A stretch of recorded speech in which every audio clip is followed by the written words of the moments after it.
regularly voted the best musical movie of all time. Singin' in the Rain is a much-loved classic, so why wouldn't you want to see it live on stage? Well, after 9 years, the feel-good production is returning to the West End with Faye Tozer and Kevin Clifton joining the cast, and what a glorious feeling to have the pair with us this morning, and it really is. You're here. You're actually here, which is so lovely. Is this the first time you've worked together since Strictly, I guess? Yeah, I mean, we obviously didn't partner together, but we got to know each other, didn't we? Yeah. And this was something, interestingly enough, Stacey's got this sort of premonition thing, hasn't she? That you watched. Well, funnily enough, she said you were going to be in it. It was on Christmas Day, and it was just the two of us, obviously, because we couldn't have anyone round on Christmas Day. And Stacey doesn't really know her musical theatre like I do. And we're watching Singin' in the Rain, and Stacey goes, "They should make this into a show." And I went, "Well, yeah, it's Singin' in the Rain, Stacey. It's sort of one of the most famous shows in history." And she said, "Oh, well, if it ever comes back, you should play Cosmo, the Donald O'Connor role." And I said, "Oh, I'd love to," not knowing anything about this. And then a couple of months later, I got this call from my agent saying, "What do you think about playing Cosmo and Singin' in the Rain?" And I thought, yeah, that'd be amazing. So, you go to the audition, you never know, what's gonna happen. And you sort of try not to play it up. I don't know, I don't want to get my hopes up. And she just kept saying, "No, I already know. I said it on Christmas Day, you're going to play Cosmo and Singin' in the Rain." And then here you are. And then it happened, yeah. That's incredible. Maybe she's got a psychic banana. Maybe that's She what also it is. said England are going to win. Did she? Yeah. The whole thing. Really? England are going to win this tournament. She's definitely got a psychic banana. Yeah. And if you weren't watching earlier on, you won't understand thinking, what that's all No, about. I saw it. And so, I mean, dream role then, really, I mean, for you to play him. And I think when you sort of look at his character, you said that you can see little bits of yourself in there also. Yeah, well, he's sort of the best mate character. He'll do anything for Don Lockwood, who's his mate, but he's sort of not quite the star. Don Lockwood is the star. And I feel like we were talking about this earlier. Yeah. I'm sort of tapping into... When I first joined Strictly in 2013... Oh, sorry, Clodagh's broken up. I don't know what she's doing. Me and Aliash joined at the same time, and we were really good mates joining from Burn the Floor.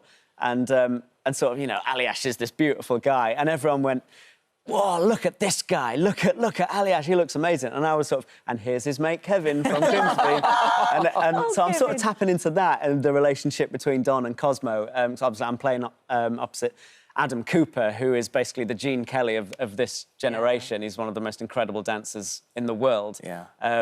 And I'm the Cosmo to his Don Lockwood, to his Gene Kelly, But for you, Faye, this is not a new role. This is something you know very well. No, so I first played Lena Lamont in 2013 on the UK tour. So when I got the phone call, this was during lockdown, saying, "Would you like to come back and play Lena?" I mean, my little heart was bursting. I was like, oh, my goodness. Not only do we get back to theatre, but I get to play Lena again. And she's such an incredible, iconic character with all her famous one-liners, her beautiful costumes. And it's just such a glorious show to be in. I don't think that I've ever been in such a joyous show.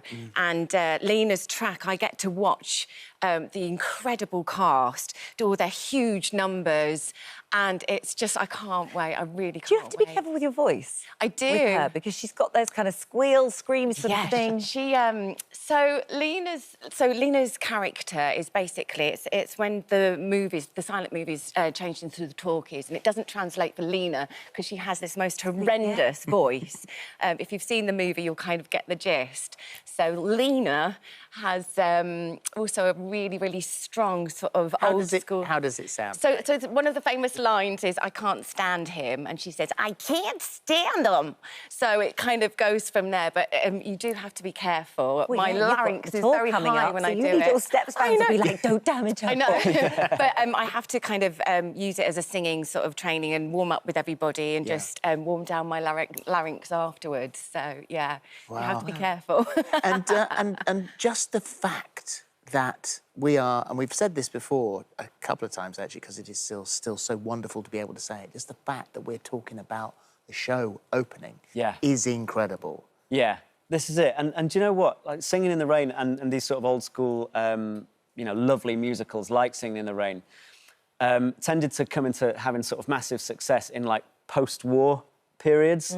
And so I feel like it's really timely at the moment that Singin' in the Rain is coming back in this sort of post-pandemic era. I feel it's what everybody needs at the moment. Absolutely. It's just this Massive bit of loveliness. And this is, on I mean, stage. this is going to be epic because, of course, as the namesake, Singing in the Rain, it does rain. It really does. And I've experienced this and I can't wait to see it again and just see the joy on people's faces.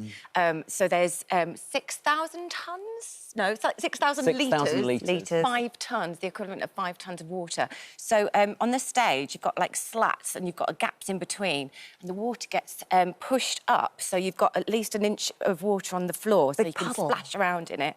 And it rains from the ceiling as well. It's just beautiful to see. Wow, wow, wow. Yeah. That sounds And you amazing. said you were, did you say you were at a show last night? You went to see something last night? So I went to see Heathers, the musical, last night. And what was that? How was that? So that was all socially distanced still, because we're not quite there yet. And I was just telling you earlier that when they bowed, the finale, it was really emotional. You could see everybody on stage just went, oh, my goodness. We did it. Look what we did, we're back. here, we're back on stage. It was just lovely.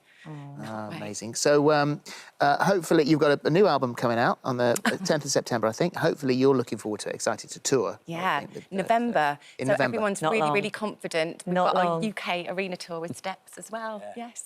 And as far as you're concerned, concentrating on a little bit of theatre now, which is quite nice. Yeah, everything's, you know, after theatres have been closed for a year, you know, over a year now, everything's theatre for me. And doing a few different shows, but yeah, when I got the opportunity to do Singin' in the Rain, I just jumped at it. And you know, we've got an incredible cast as well. We've started rehearsals and just being in the studio, first of all, with Adam Cooper. I mean, he's just incredible, and him and Charlotte Gooch, who's playing Kathy Selden, the Debbie Reynolds role. We stood and watched them. They started doing this pas de deux together and started rehearsing. And then afterwards, watching Adam do the Singin' in the Rain number, as soon as he goes, do-de-do, it was just goosebumps. Like, it's a really incredible cast. Well, you can see that goosebumps moment for yourself because Singing in the Rain opens at London Sadler's Wells Theatre on the 30th of July and it's for a limited round, so get your tickets quick. Thank you. Really good to see you. Both. Thank you very much. Thank you. Thank you.